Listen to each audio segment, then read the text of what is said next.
কিন্তু ছেলে করে গেছে অন্য লাইনে, সে জানাজা পড়তেও জানে না, জানাজা দোয়াও জানে না, কিছুই বোঝে না, দৌড়ে এসছে আমার কাছে জোহালে। কারণ আলেমরা মনে করেন আমরা এলেম শিখে ভুল করেছি, ছেলেকেও কি একই ভুল করাবো? জি না, ছেলেকে আলেমই করতে হবে।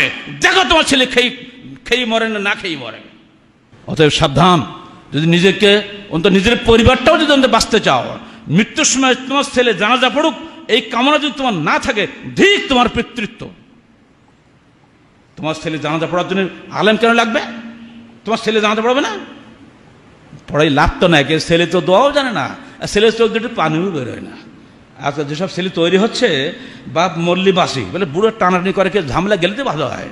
ওই এখন বুড়ো বয়সে খালি হাসে কাশে, খালি টাকা দাও, খালি ডায়াবেটিসের ট্যাবলেট কিনে পাঠাও, সেটা মরলে তো ভালো। এই ধরনের ছেলে বাঁচার চাইতে মরে যায় ভালো। যে ছেলে বাপকে দেখে না, তার মাকে দেখে না, বার্ধক্যে তার ধারে কাছে ঢোকে না, ওই ছেলেও নিঃসন্দেহে তার ছেলের কাছে অমনিকে নির্যাতিত হবে। অতএব সাবধান, বস্তুবাদী শিক্ষা ব্যবস্থা মুখ ফিরিয়ে নাও, দিন আগে শিখো। কিছুই না পড়ো, ঘরের মধ্যে বসে দিনই বইগুলো পড়ো।